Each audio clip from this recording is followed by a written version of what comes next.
Good afternoon, ladies and gentlemen. It's your boy, the booty popping, heart stopping, panty dropping, feel copping, pass blocking, body rocking, Carl McLaughlin of MMA, Jack Slack.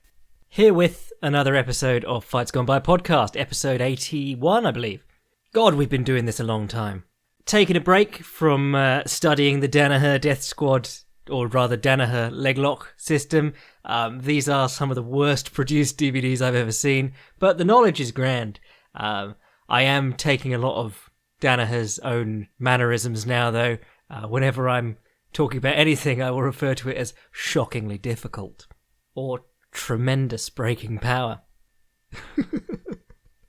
The dude is like a really serious version of Flight of the Conchords.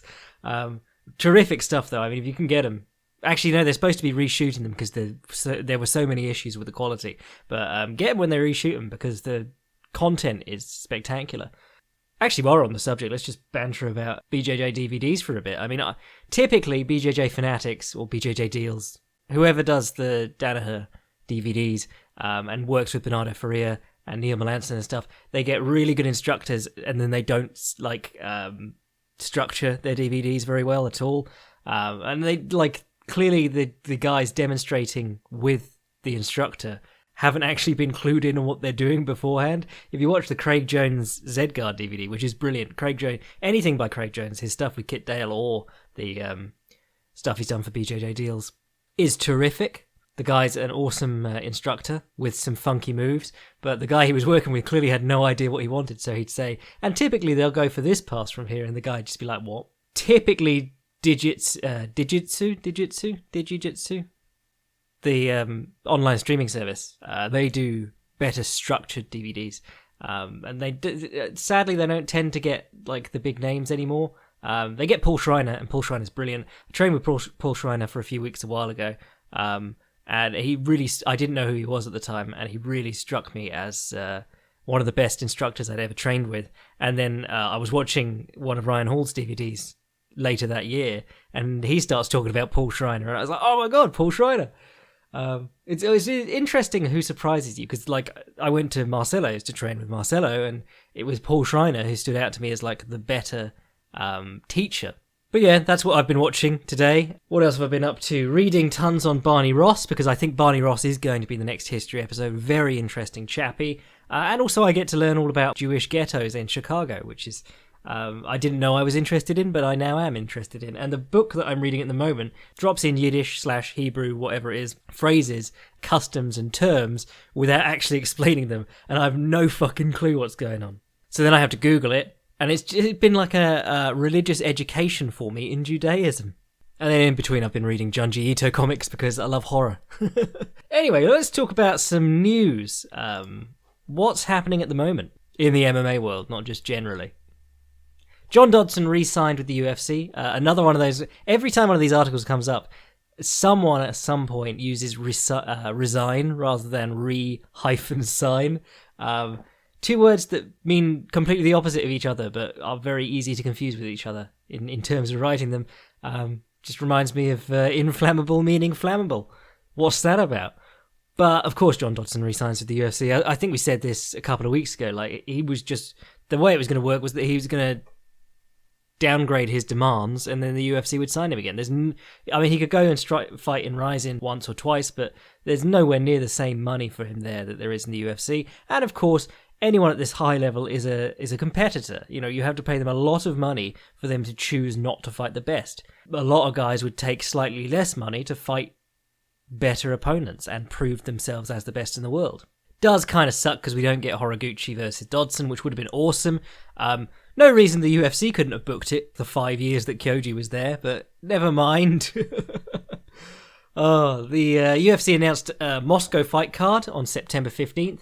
A lot of people immediately lost their shit and said, oh my god, Khabib versus Conor's happening. Of course not. It's not a pay-per-view. It's a fight night card, so what that means is they'll put Zabit or someone in. Zabit versus mid-tier opponent in main event, probably. And then stack out the cards with some other Russians. Actually, I don't know how the non-compete clause is written into the Bellator Russians' contracts, because they are allowed to take fights in Russia, but not North America, with competitors of Bellator. So it'd be really funny if they managed to book Alexander Shlemenko on short notice or something like that. Or Vitaly Minikov. I mean, that dude's a monster. I was talking to some friends about this the other day, actually. I was looking through the Bellator title history. The last the only three Bellator heavyweight champions, if you put them in the tournament, I'd pick them. It's a really quite a strong crop. They've just gone on to do, not gone on to do more interesting things. One of them was an untested guy we all wanted to see tested. One of them went on to be Volkov, obviously. And then one of them was Cole Conrad, who trained one day for his last fight and then turned up randomly in some Brock Lesnar training photos when Brock Lesnar came back to fight Mark Hunt. Cole Conrad is the kind of guy who could come in on short notice and just wrestle whoever, like Bork did to Mark Hunt. Very talented guy, and he was getting much better on the feet too. But Bellator, this was back when Bellator was doing tournaments and it was still very much like a C-tier promotion, masquerading as a B-tier promotion, before they opened up the Viacom purse strings and set aside the money room, which Scott Coker just goes in when he's entertaining a fighter. He takes them in there and throws money at them. But yeah, it'd be really interesting to see Cole Conrad come back, but unfortunately he's selling milk futures. But it is interesting that when Brock Lesnar had to train and come back on short notice, the first person he called up was Cole Conrad. So Conrad's still clearly into training, but how did we get onto this? Oh, Russians, Vitaly Minikov, that's the one. Yeah, so Russian fight night card, which probably means that Akhmat MMA is going to be around for a while. Basically, the UFC puts up with them because Ramzan Kadyrov is the strongman in charge of Chechnya, which is a Russian satellite state. What is it? It's some kind of province. It has its own president, but is also Russia. Or something like that. I need to look into this situation more, but it also is super depressing. That's what they say about Russian history. It can be summed up in one sentence. Then it got worse. But yeah, they've been trying to appease him for a while, keep him on side, because, Putin loves MMA, but he also loves Fedor and people like that. Best to have someone like Ramzan Kadyrov on your side and mad about fighting. What else be going on? Oh, Ryzen announced their own next fight for Kyoji Horiguchi. They went with Hiromasa Ogikubo. I'm going to assume that's how that's pronounced. But the guy who looks like Sakuraba, very famous for the Ultimate Fighter clip where that guy goes, "I'm smart," and then they cut to him and he's looking like, "Oh," and then goes back to eating his food. He is genuinely the spitting image of Sakuraba. It's bizarre. It's mainly the massive cauliflower ear hanging off his head, but that in itself should be a selling point in Japan at least. Back in the day, they tried to sell Max Schmeling on the fact that he looked like Jack Dempsey. Fought nothing like Jack Dempsey, which was why he wasn't as popular as he should have been. But they used to take photos of him with the retired Jack Dempsey and be like, "Oh my god, look how much they look alike." But Ogikubo and Horiguchi fought a long while back in Shuto. Ogikubo, not a great finisher, hasn't finished a lot of fights since he fought Horiguchi, but did get to the finals of TUF, and I believe he's the only Ultimate Fighter finalist to not receive a professional fight in the UFC, which is truly bizarre, especially given how starved they are for top Japanese talent. But then that's the thing with the UFC. It's been, we'll expand into this market, we'll expand into that market. Oh no, we don't care now. Like they cut Yair Rodriguez last week, and it was, we're going to get into the Mexican market. We'll take Yair and Cain Velasquez and Kelvin Gastelum down to Mexico City, and then they just stopped giving a fuck. Alexa Grasso fights this weekend, but they do seem to have these, as they came out with that PowerPoint presentation at their annual general meeting, wherever it was, a few years ago, saying that their goal was world fucking domination. They do just lose sight of these demographics and nations on a whim, almost. And that's the other thing. If you're marketing one fighter towards a nation, or two fighters, as soon as they lose, you are sort of up shit creek. But they had, a top 5 in the world flyweight in Horiguchi, someone who wasn't completely prepared, he wasn't a complete product when he fought Demetrius Johnson the first time, and is now working with a much better team and doesn't give up his back in every single fight. But they didn't know what to do with him. So, yeah, just absolutely baffling. They could have him murking dudes on Japanese cards, and people would fucking love it. Anyway, what else happened? Neil Magny's got an opponent switch out for UFC Liverpool. Last minute change. 12 days notice, Craig White steps in. Good on Craig White. Jorge Masvidal making a lot of noise on Twitter saying he would, but then didn't. Because that's what Jorge Masvidal does. He just talks a lot of smack and very rarely backs it up. He'll back it up in a conservative split decision loss. and then claim that he should have won. And there are people online, he's like a Diaz, there are people online who, even if it's a very close fight, will accuse the judges of robbing Masvidal at every possible point. And then a nice little bit of news, my boy Brian Stan's back in the sport, which is nice, because I felt like he should have left, to be honest, but he's signed with PFL in an advisory role. PFL, formerly World Series of Fighting, always a very shady company, but glad to see Stan's getting involved with something, and, maybe they'll let him do some good there. Anyway, let's talk about some of the fights coming this weekend. Not an awful lot going on. I mean, there's a 1FC event. There's an ACB event in Nottingham. Just check that is Nottingham in England. Yeah, Nottingham in England, not fucking Nottingham, Virginia, or wherever it is. Paris, Texas? ? Yeah, I mean, it's fairly interesting. It's just nice because we've got this and the UFC and Bellator all coming to the UK within like 3 weeks of each other.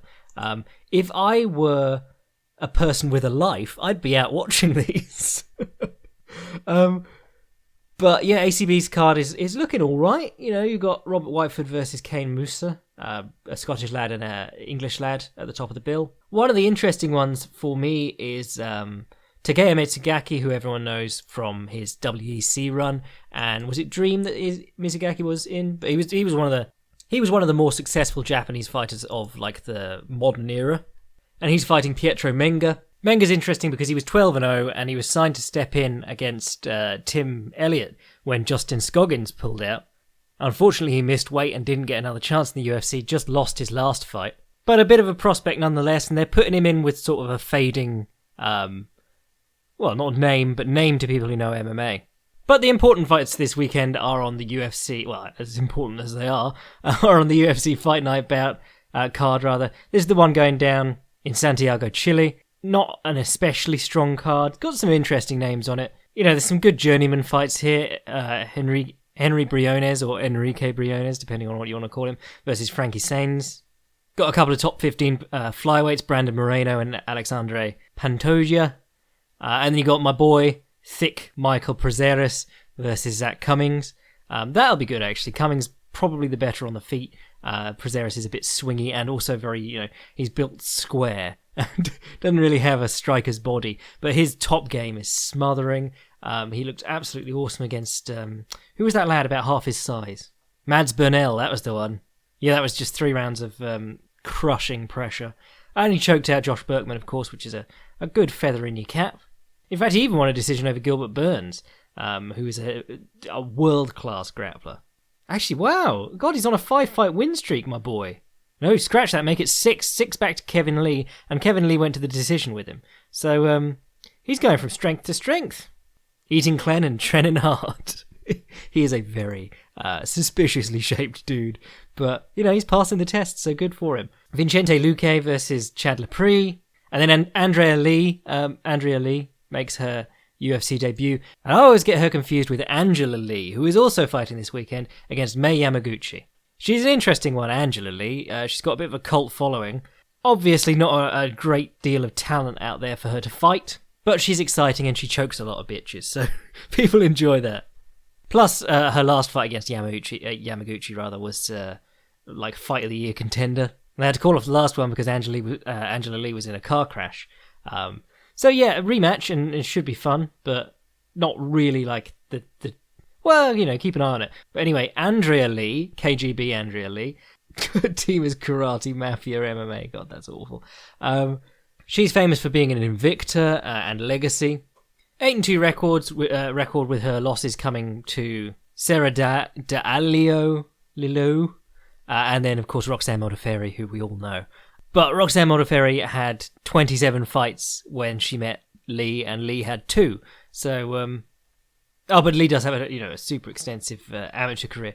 But yeah, it should be fun to see how she does. She's fighting Veronica Macedo, who's only 5-1, but she's fought once in the UFC already, losing by elbow to Ashley Evans Smith. Can't remember that fight, but if you get knocked out by Ashley Evans Smith. But on to the fights we actually care about. Guido Canetti versus Diego Rivas. Don't really care about that. Jared Cannoneer versus Dominic Hayes. Now, Dominic Hayes is someone who was setting the world on fire after his most recent win, but then people just stopped talking about him because he's been out for a little while. How long's he been out? Oh, not even that long. His win over Jeremy Kimball was in December. Well, 6 months, and it was 6 months between his first fight and his second in the UFC. But Dominic Hayes is a guy I wrote an article about this week. I've been killing it with articles. I'm going to get 3 done this week and 2 podcasts. Just appreciate the feat that I performed there with my usual lackadaisical work ethic. But yeah, Dominic Hayes is an interesting character because he is one of those sort of talents that we're always bemoaning the NFL and NBA for taking from us. He was a very successful American football player. I believe he played for the Sea Wolves, which was like a college team. I don't know. If you're an American and this all sounds silly, just enjoy laughing at the Englishman who doesn't know anything outside of Madden NFL 2004. And Last Chance You. God, I was watching that. I realised that I had 3 episodes I hadn't watched. My Netflix just hadn't gone on, and I thought I'd finished the series, and I was like, that's a weird place to stop. But there were 3 more episodes in that series, and God, the second series cast are just fucking awful. Cam is the worst player you could ever have on your team. I mean, it doesn't matter how much talent you have in a game that's got like 40 people on a team, and then you're moaning and won't do practice. Yeah, he's awful. And then who was the other one? Isaiah Wright. He was a bit of a whiny bitch too. And then, as it turned out, he went and actually, fair enough. His fiance did miscarry. He probably should have got some therapy, but later went on to kill someone. So he's now on charges of manslaughter or murder or whatever it is. The only one I really liked was Dakota. What was his name? Dakota Allen, Dreads or something like that. He'd done burglary. So, like, no one would look at him, but he's since gone on and become a really successful player. And he was always really cool when they showed him. He just said, like, oh, I'm just working as hard as I can and blah, blah, blah. Just fucking baffling how much money goes into that sport, though. Turn up to play your rival school and you have a truck full of monitors to check all the plays from various angles. Anyway, Dominic Hayes was a captain of the Ocean Wolves, or whatever it was, and he tried out for the NFL, went to the Combine. The downside is in the NFL, of course, by having the Combine, you can exclude very savvy players based on pure athletic feats. We're always talking about athleticism in MMA and how we don't get the best raw athletes because they go to the NFL and the NBA. And that's true. The problem, the downside is that MMA is a sport where you can make up for a lack of freakish athleticism a lot of different ways, because it's one where it's a single player or fighter making his own decisions, setting his own traps and so on, whereas in American football, and less so basketball because there's less players on the field, but when you're in a huge team, unless you're like the quarterback, your action is only part of a much larger thing, and you're not going to be able to make split-second decisions that change games and things like that. Really, it comes down to how well you can run and catch while you're running and things like that. So he didn't make it through. 3 teams, I think it was, expressed interest in drafting him and then didn't. So he went to train with his brother, who is also in the UFC as a lightweight, I believe. And then he started fighting in MMA. And I wrote an article about him this week, and I said, like, if there's one reason you should be interested in him, it's Mirko Cro Cop, because all Dominic Hayes has shown so far on the feet in his many, many knockouts as an amateur and a professional, at the University of MMA, which is an actual amateur promotion, all he's really shown is the southpaw double attack. And that and a good open side counter are really all that Mirko Cro Cop used through his kickboxing and MMA careers. And he was the scariest man on earth for quite a while. The southpaw double attack is all speed, all athleticism. It absolutely matters there. There's the left body and head kick and the left straight, and the quicker you can get them off, the more you're going to confuse an opponent, because the more they start to look like each other. And he does that very, very well. I would highly recommend going and checking out that article. We don't really have any... Jeremy Kimball was a tough wrestler sort of dude to test him. Jared Cannoneer is a guy who famously gasses. He's also very frustrating. He boxed up Glover Teixeira on the feet. If you don't believe me, go watch that fight again. But was absolutely hopeless at defending takedowns. And then he comes in against Jan Blachowicz and just gasses out in like a minute and wheezes for 3 rounds. He's a very peculiar dude. He's training out in Alaska. He's working in the airport, like full-time job, and fighting at the same time, training with no other like world-class fighters. Very peculiar. If he went I was about to use the cliche, if he went to Jackson Wink, but if he went to any world-class MMA team, he'd probably do a lot better than he's doing now. It's almost like he's fighting as a hobby.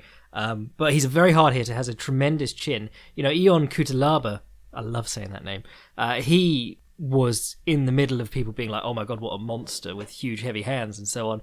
And Jared Cannoneer was in the third round of their fight was just calling him on and taking his shots flush on the chin. Jared Cannoneer, scary guy, but very much slows down as the fight goes on. And I think that's going to be an interesting test on Dominic Hayes, because Dominic Hayes is what we're hoping for as a, you know, we don't have any prospects in this division and he actually is one. So that's quite nice. But he should be able to beat Cannoneer, but I don't know if he'll be able to put him away early because Cannoneer is so tough and very dangerous in the early going, but gets less dangerous as the fight progresses. So I think it's a nice way to get to see Hayes put in adversity without being in like dire straits adversity. You know, he's not going to blow his man away, hopefully, but the guy's not going to be much of a threat after the second round, probably. Then in the co-main event, you've got Alexa Grasso, because she's South American, or Mexican, and that is Central America, and we're in South America. It's close enough. They wanted Ponzinibbio, but they couldn't get him. So they got Alexa Grasso versus Tatiana Suarez. Suarez coming off that Ultimate Fighter win over Amanda Cooper, ABC, and then went on to beat Vivian Pereira, who was 13-0-0. Of course, we've got to be careful with these records in WMMA because it's such a young and sloppily run enterprise. You know, Priscilla Cachoeira was 8-0, but if you watched any of those fights, you knew that she was not a good fighter. But, you know, a win over a 13-0 opponent when you're 4-0 is always going to look good on your record. And now she jumps into this fight with Alexa Grasso. Grasso obviously set the world on fire because she's the Mexican Kristen Bell with a lazy eye and looking cute. But no, she set the world on fire with a win over Mizuki Inoue back in the day. That was Invicta 11, I think it was. Yeah, Cyborg versus Tweet. Jesus, that's such a bad fight. But yeah, Mizuki Inoue was the top girl of everyone who liked striking in MMA and thought that striking in WMMA was bad.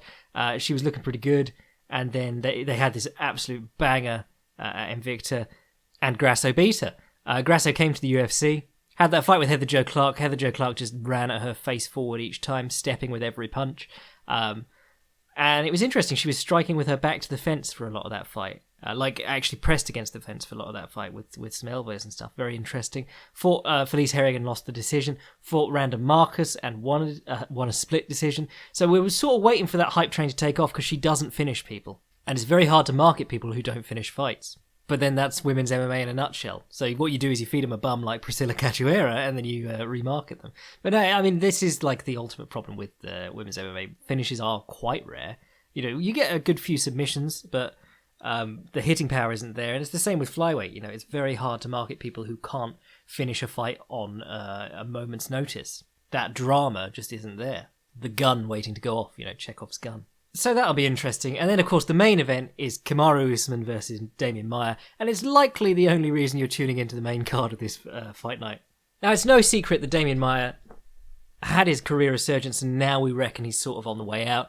But he also fought two strong wrestlers back-to-back. And really, if you notice things like Matt Brown, Carlos Condit, he was crushing them. But I'm trying to think of the stronger wrestlers he fought up to. I mean, he fought Chael Sonnen at middleweight, but he fought Rick Story. John Fitch had a really good fight with John Fitch. And Jake Shields, did he fight at some point? Yeah. But, you know, his best performances came against sort of strikers. If you can stop the Maia takedown, it can be problematic for him.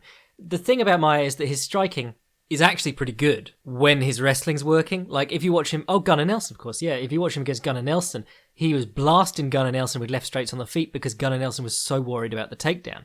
The problem is that they work together then, but they don't work together at all when one of them isn't working, or rather when the wrestling isn't working. When his wrestling's not working, his striking becomes very stilted and just doesn't really open up any opportunities for him at all. If you compare that with Usman, you know, both of them love a takedown, and Usman, really nice left hook. Well, actually, he'll change stances to be open guard with people, and he'll throw the lead hook and then duck in on the single leg really nicely, like not knee to the floor, just duck in, head forward and pick up the leg. And he does that really well. He does it really well boxing from both stances, like punching from both stances to scare dudes, and he'll change into the stance and get the leg. Very TJ Dillashaw-esque, but without like the jumping around. Yeah, I was watching Usman. Good fun. Whenever we see Maia in one of these fights, I don't think you're going to see an Usman top clinic like you saw against Meek or any of his previous opponents. He's got lovely guard passing for a wrestler, smothering top control, always putting in the windshield wipers, making sure that the guy's not going to suck him back into half guard. Very good at keeping top position and doesn't tend to put the hooks in from the back, likes to hold and pound for a bit. One of those style wrestlers. But I don't know if you're going to see that much against Demian Maia. I think you're probably going to see him not wrestle and stand on the feet with Maia because he's a pretty scary hitter, and Maia generally isn't. What you're almost guaranteed to see from Maia is a guard pull at some point. He does the very cool guard pull that Rafael Lovato also does, which is where you try and pick up the single, they start sprawling back, you keep your leg around the single, sit to your hip, and then pull them into half guard, put in your same side leg over theirs to make like a grapevine, and then you come up in sort of like the dogfight style, and then take the single from there. He did it to Jorge Masvidal loads too. It's that, okay, I'm going for the shot. Oh, it's failed. I'm going to flop to my back. And then they have to change from, desperately sprawling to being like, oh, I'm in top position now. And then suddenly that you're on their hips again and you're back into takedown territory when they're sort of thinking about being in top position. So it could be an interesting fight. It could be a garbage fight.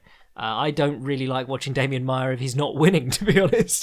He's one of those fighters you're like, he's going to win or he's going to lose in a really ugly way. And by ugly, I mean often not very entertaining.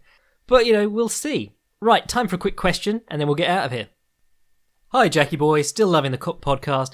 Wish I didn't like it so much, because when there isn't a post, it hurts like a Stasiak heart punch.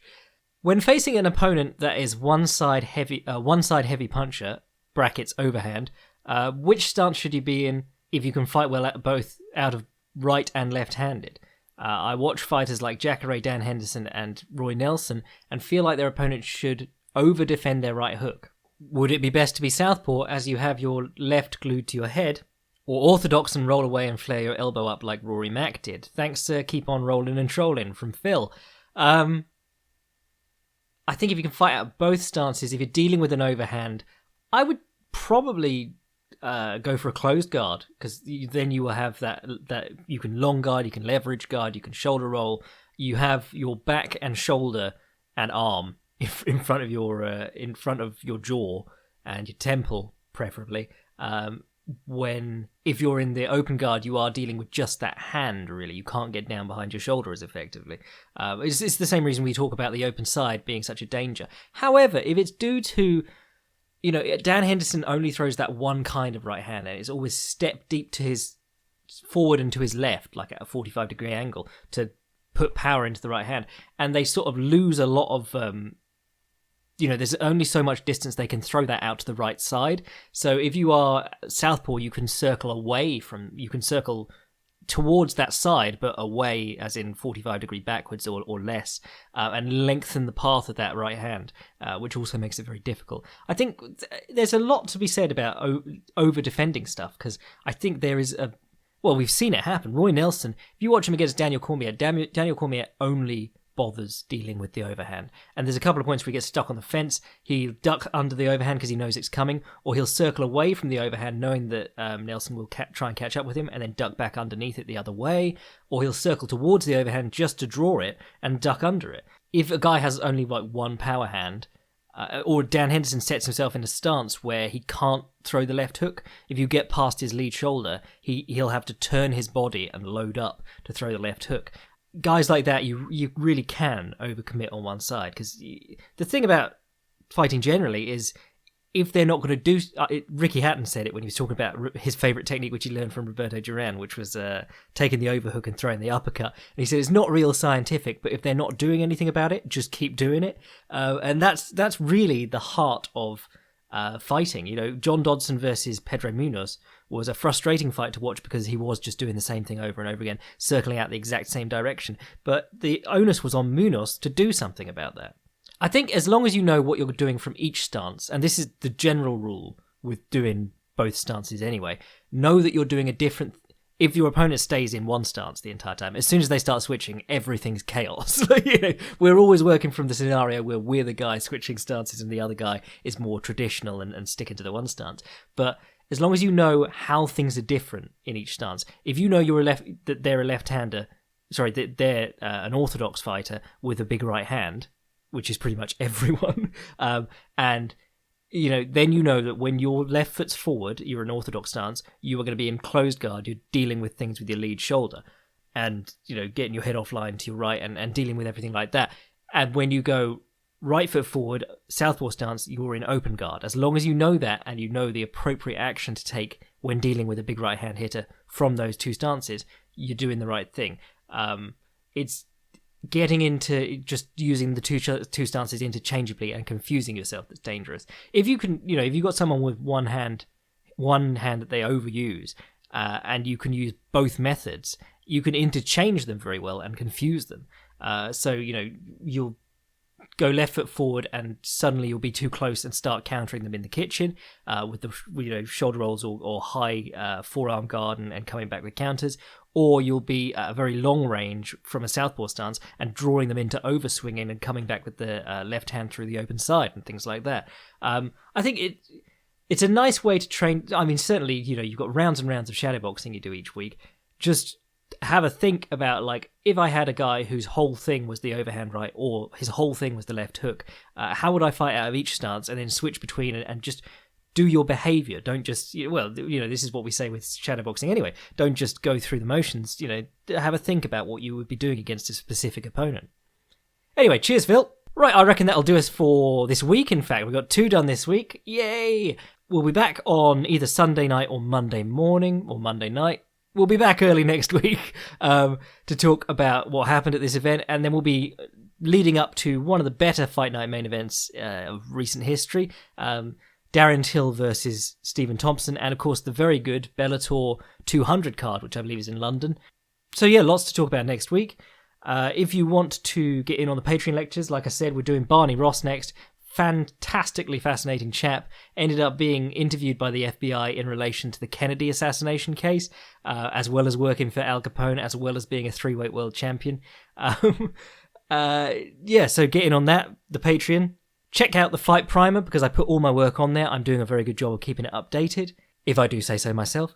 Send your emails to fightsgoneby@gmail.com, and consider buying Notorious. I'm your boy Jack Slack. Catch you next week.